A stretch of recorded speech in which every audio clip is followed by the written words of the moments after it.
I stole my best friend's brand new iPhone 17 Pro Max worth $1,200, sold it for half the price to buy concert tickets, and watched our 12-year friendship crumble in just 72 hours. What started as a moment of jealous impulse turned into the biggest regret of my life, and I'm still paying the price 2 years later. My name is Emma, and this is the story of how I became a thief, a liar, and lost the person who meant everything to me. I was 16 when it happened. Junior year of high school. The year that was supposed to be perfect but turned into my personal nightmare because of one stupid, selfish decision I made in less than 5 seconds. Sarah had been my best friend since we were 4 years old. We met in preschool, when she shared her animal crackers with me during snack time. From that moment on, we were inseparable. We had sleepovers every weekend, knew each other's families better than our own, shared clothes, secrets, dreams. She was the sister I never had. Everyone at school knew us as Emma and Sarah. Never just one without the other. We even had matching friendship bracelets we'd worn since 6th grade, the kind with our initials woven into the beads, but something started changing in me during sophomore year. Sarah's family had always been wealthier than mine. Her dad was some kind of financial consultant, and her mom was a lawyer. My dad drove a delivery truck, and my mom worked part-time at a grocery store. It never mattered before. We were just friends. Kids don't care about money, right? But as we got older, the differences became harder to ignore. Sarah always had the newest things. The latest phone, the nicest clothes, expensive shoes that I'd see on Instagram and dream about owning. She never bragged about it, which somehow made it worse. She'd show up with a new designer bag like it was nothing, completely casual, while I was wearing the same 3 outfits on rotation, hoping nobody would notice. I started feeling this ugly sensation growing inside me whenever she'd get something new. Jealousy. It ate at me slowly. Like rust-corroding metal, the iPhone 17 Pro Max was released in September. I remember seeing the announcement and thinking it was beautiful. The new camera system, the titanium finish, everything about it screamed luxury. It cost $1,199 for the base model. I did the math in my head immediately. That was 3 months of my mom's part-time salary. There was absolutely no way my family could afford something like that. I had a 3-year-old iPhone 14 with a cracked screen that barely held a charge. I'd been begging my parents for a new phone for over a year, but they kept saying we'd get one when we had extra money. That extra money never came. Sarah got hers 2 days after release. Of course she did. I remember the moment she walked into school with it. The way the light caught the titanium surface, making it shimmer. She was so excited, showing me all the new features, the improved camera, the faster processor. She let me hold it, and I remember how heavy it felt in my hands, how premium, how perfect. Something inside me twisted. Why did she get to have everything? What made her so special? Why was life so unfair? I smiled and told her it was amazing. I took photos with it and pretended to be happy for her. But that night, I couldn't sleep. I lay in bed staring at my ceiling, thinking about that phone. About how easy everything was for Sarah. About how hard everything was for me. My parents had been fighting about money again. I could hear them through my bedroom wall, my mom crying about the electricity bill, my dad saying he was doing his best. And Sarah had a $1,200 phone like it was nothing. 2 weeks later, Taylor Swift announced a surprise concert tour. Just 3 shows in select cities, and one of them was 2 hours away from us. Sarah and I had been obsessed with Taylor Swift since we were 11. We knew every song, every lyric, every album by heart. This was our dream. Sarah bought her ticket immediately. VIP package, $450. She asked if I was getting mine, and I had to lie. I told her I was waiting for my next paycheck from my part-time job at the coffee shop. Truth was, even with my paychecks, I could barely afford the $200 regular ticket, let alone the VIP package. I'd been saving for months to buy new shoes because mine had holes in them. Sarah said we'd figured out that maybe her parents would lend me money. The thought of borrowing money from her family made me feel sick. I didn't want their charity. I didn't want their pity. I wanted to be equal. I wanted to have what she had without having to beg for it. The idea came to me 3 days before the tickets were supposed to sell out. We were at Sarah's house in her bedroom, and she left to use the bathroom. Her iPhone was on the bed, unlocked, showing some TikTok video. She trusted me completely. Why wouldn't she? We'd been best friends for 12 years. I'd been in her house 1,000 times. I knew where everything was, knew her family schedule, knew she never locked her bedroom door. I looked at that phone sitting there, so expensive, so beautiful, so easy to grab. My heart started pounding. My hands got sweaty. This thought entered my mind, and I couldn't get it out. What if I just took it? She had insurance. Her parents would buy her a new one immediately. They wouldn't even feel it financially. But if I sold it, I could get enough money for that concert ticket. Maybe even the VIP package. We could go together like we'd always dreamed. I heard the toilet flush down the hall. Sarah would be back in seconds. This was insane. This was my best friend. I couldn't steal from her. But my hand was already moving, reaching for the phone, slipping it into my jacket pocket. The weight of it felt like a bomb. Sarah walked back in, smiling, asking if I wanted to watch a movie.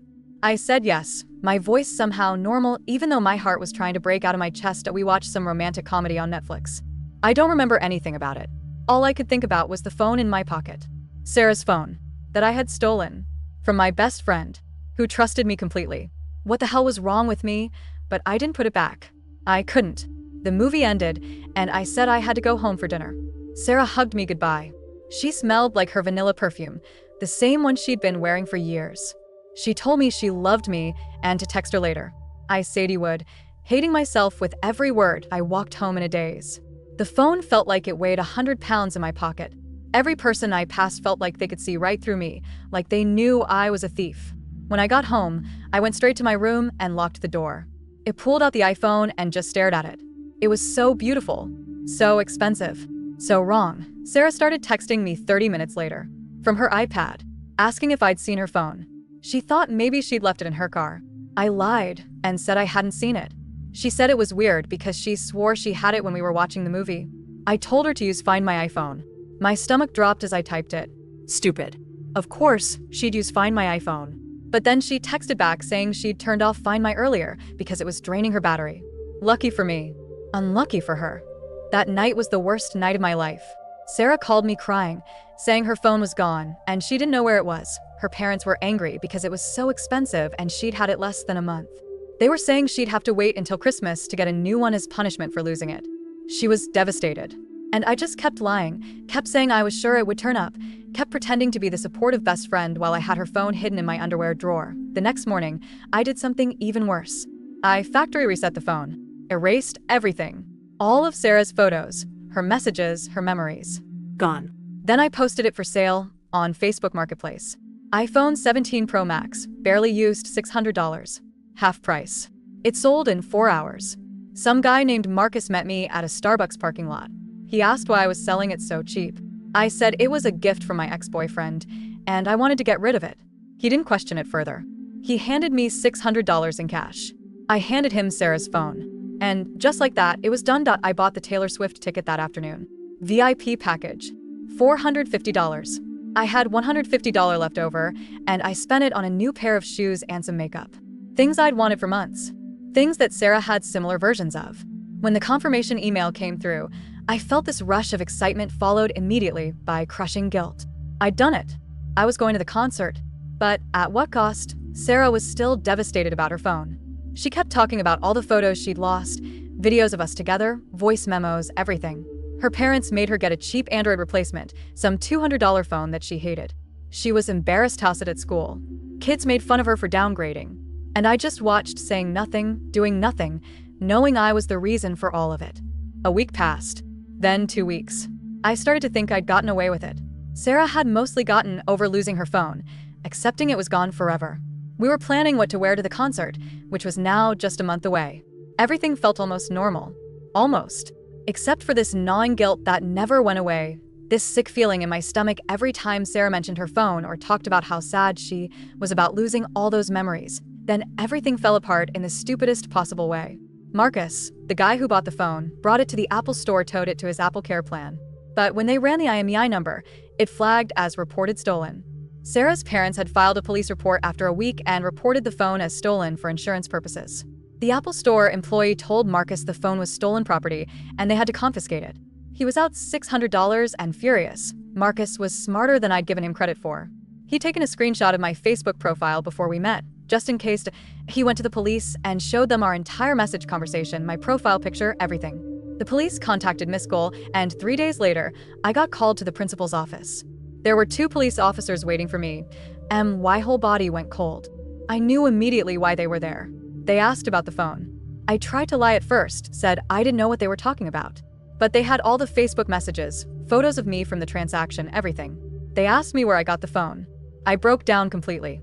Started crying, shaking, told them everything. How it took it from Sarah's room, how I sold it, how I bought concert tickets with the money. They called my parents. My mom arrived first, and the look on her face destroyed me. Disappointment, shame, disbelief. Her daughter was a thief. The police explained that Sarah's parents had filed a report that technically I could be charged with felony theft because of the phone's value. Anything over $1,000 was a felony in our state. My mom started crying right there in the principal's office. She kept asking why would I do this? Why would I steal from Sarah of all people? That I didn't have a good answer. Because I was jealous? Because I wanted nice things too? Because I felt like life was unfair? Nani off, it sounded like enough of a reason to destroy my best friendship and potentially get a criminal record at 16. Sarah found out that same day. The school had to tell her because I'd be suspended pending investigation. She called me that night. I'll never forget that phone call. She wasn't yelling or screaming. That would have been easier. She was just crying, asking me why. Why did I do it? How could I do that to her? To us? After everything we'd been through together, after 12 years off friendship, how could I steal from her and then lie to her face for weeks? I tried to explain about the concert tickets, about feeling jealous, about how I thought it wouldn't matter because her family could easily replace it. She said that wasn't the point. The point was trust. The point was that I'd come into her home, her safe space, and stolen from her. Then watched her cry about it and said nothing. She said she'd shared everything with me, would have given me anything if I'd just asked, would have found a way to get me to that concert because that's what best friends do. Instead, it destroyed everything. She said she never wanted to see me again. Then she hung up. I tried calling back, texting, messaging her on every platform. She blocked me everywhere. Complete radio silence. 12 years of friendship ended in one phone call. The legal part was messy. Sarah's parents were understandably furious. They trusted me in their home, treated me like family, and I'd repaid them by stealing. They wanted me prosecuted to the fullest extent. My parents hired a lawyer we couldn't afford, taking out a loan to pay for it. The lawyer said because I was a minor and this was my first offense, we might be able to work out a deal. After weeks of negotiation, they agreed not to press felony charges if I paid back the full value of the phone plus the $600 Marcus had lost, completed 200 hours of community service, wrote a formal apology letter, and agreed to probation until I turned 18. The total was $1,800. Money my family absolutely did not have. My parents had to borrow from my grandparents, who were on a fixed income. The shame of that still eats at me that I was suspended from school for 2 weeks. When I came back, everyone knew. The rumors had spread. Emma the thief. Emma who stole from her best friend. People I'd known for years looked at me differently. Some were openly hostile. Others just avoided me. I ate lunch alone in the bathroom for 3 months. Sarah had moved to a different lunch period and made new friends. I'd see her in the hallway sometimes, laughing with other girls, and it felt like a knife in my chest every single time. The concert happened. I didn't go. I couldn't. The tickets were evidence in the case at first. Then, after everything was settled, it tried to sell them but couldn't stomach it. They sat in my drawer until they expired. Sarah went with a new friend. I saw the photos on Instagram before she blocked me there too. They looked happy. She looked happy. Without me, community service was brutal. I spent 6 months volunteering at a food bank, sorting donations, cleaning, doing whatever they needed. Every hour felt like penance. The other volunteers were mostly adults who'd gotten DUIs or other minor offenses. They'd ask what I did, and I'd have to admit I stole from my best friend. The judgment in their eyes was always the same. School became unbearable. I developed anxiety and depression. Started seeing a therapist my parents couldn't afford, but got through a sliding scale program. I'd have panic attacks before going to school, dreading seeing Sarah, dreading the whispers, dreading being alone. My grades dropped. I quit the coffee shop because I couldn't handle customers looking at me like I might steal from them too. I stayed in my room most of the time, drowning in guilt and regret. The worst part was watching Sarah from a distance. She seemed fine. Better than fine. She'd found a new best friend, a girl named Jessica who'd moved to our school that year. They were inseparable, just like Sarah and I used to be. She joined the theater club and got a lead role in the spring musical. She seemed happier, lighter, like losing me had freed her somehow. And maybe it had. Maybe I'd been dragging her down with my jealousy and resentment for longer than I'd realized. I tried to apologize properly once. 6 months after everything happened, I wrote her a letter. A real one, handwritten, 6 pages long. I poured everything into it. How sorry I was, how much I regretted it, how I understood if she never forgave me, but I needed her to know that I knew how badly I'd messed up. How our friendship had meant everything to me, and I destroyed it over something so stupid and meaningless. I left it in her locker. She never responded. I don't even know if she read it. 2 weeks later, I saw the letter in the trash can outside the girls' bathroom, torn into pieces. Maybe that was my answer. Senior year was lonely. I'd lost most of my other friends too.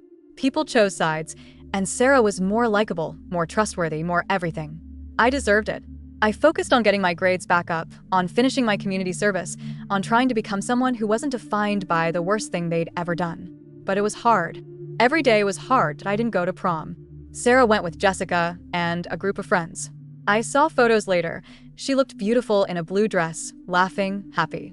I stayed home and watched movies with my mom, who was trying to be supportive, but I could tell was still hurt and disappointed by what I'd done. Graduation came. We walked across the same stage, received our diplomas from the same principal, but we were strangers. I caught her eye once in the crowd of students afterward. She looked at me for a long moment, then turned away. No smile, no acknowledgement, nothing. Like I didn't exist.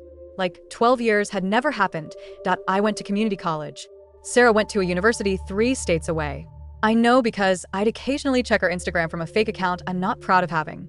She looked happy there, making new friends, joining clubs, living her best life. I was still stuck in our hometown, working part-time at a different coffee shop, living with my parents, trying to save money while going to school. The jealousy that had started all of this was gone. It had been replaced by something much worse. Regret. Crushing, constant regret. I'd lie awake at night thinking about that moment in her bedroom. If I could go back, if I could just not pick up that phone, everything would be different. We'd still be best friends. We'd have gone to that concert together. We'd be texting every day, planning visits, staying in each other's lives. Instead, I had nothing but memories of what I destroyed, and my therapist said I needed to forgive myself eventually. That I was 16 when it happened, that people make mistakes, that it paid my debt to society and to Sarah's family. But how do you forgive yourself for something like that? How do you forgive yourself for betraying the person who trusted you most in the world? For stealing from someone who would have given you anything if you'd just asked? I ran into Sarah's mom once, about a year after everything happened. At the grocery store where my mom worked, Mrs. Peterson looked at me with such sadness. Not anger, which I expected, just sadness. She asked how I was doing, and I said fine, lying, always lying. She said she hoped I'd learned from my mistakes and was making better choices. I told her I had. She nodded and walked away. That brief interaction haunted me for weeks. 2 years have passed now. I'm 19, still in community college, planning to transfer to a state school next year. Still working at the coffee shop. Still living at home. Still dealing with the consequences of one 5-second decision I made when I was 16 years old. The legal stuff is over. My probation ended when I turned 18. I completed all my community service. The record will be sealed eventually because I was a minor. But the emotional consequences, those never end. I think about Sarah constantly. Wonder how she's doing, if she ever thinks about me, if she's forgiven me even a little bit. I wonder if she remembers the good times we had, or if I've tainted all those memories by becoming the person who betrayed her. I wonder if she still has that friendship bracelet we made in 6th grade, or if she threw it away like she threw away my apology letter. I've learned things I wish I'd known before. That jealousy is poison. That it destroys you from the inside out, makes you into someone you don't recognize. That material things mean nothing compared to relationships. That $600 and a concert ticket weren't worth losing the person who'd known me longest and loved me anyway. That trust, once broken, can't be repaired no matter how sorry you are. I've learned that actions have consequences that ripple out far beyond what you expect. I didn't just hurt Sarah. I hurt her family, who'd welcomed me into their home. I hurt my own family, who had to borrow money they didn't have and live with the shame of having a daughter who was a thief. I hurt Marcus, who lost $600 because I sold him stolen property.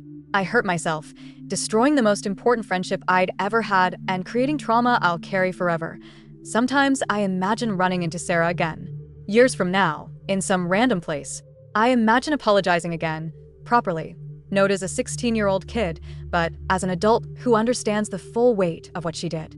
I imagine her saying she forgives me, that she's moved on, that she doesn't think about it anymore. But I know that's probably fantasy. More likely, if we ever cross paths again, she'll look right through me like she did at graduation. And I'll deserve it. I wish I could tell my 16-year-old self to stop, to put the phone back, to talk to Sarah about how I was feeling instead of letting jealousy fester, to ask for help with a concert ticket instead of stealing to get it, to value friendship over things, love over envy, honesty over deception. But I can't go back. None of us can.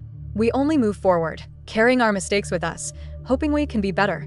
If there's anything positive that's come from this nightmare, it's that I'll never steal again.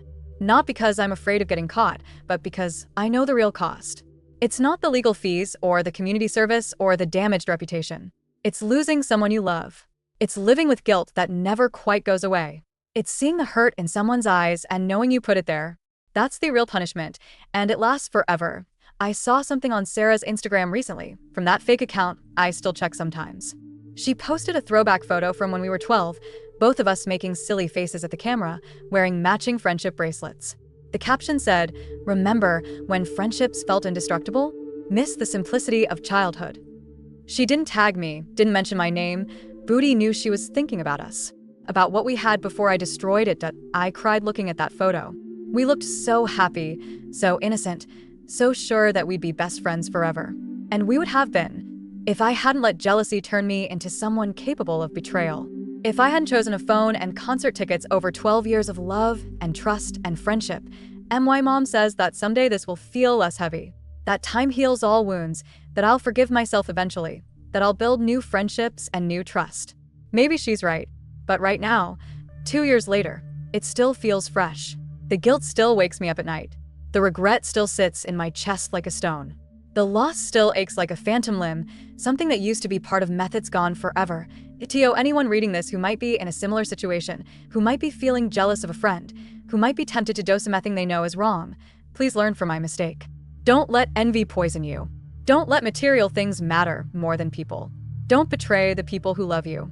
Because the concert came and went, the phone I stole is obsolete now, the shoes I bought wore out.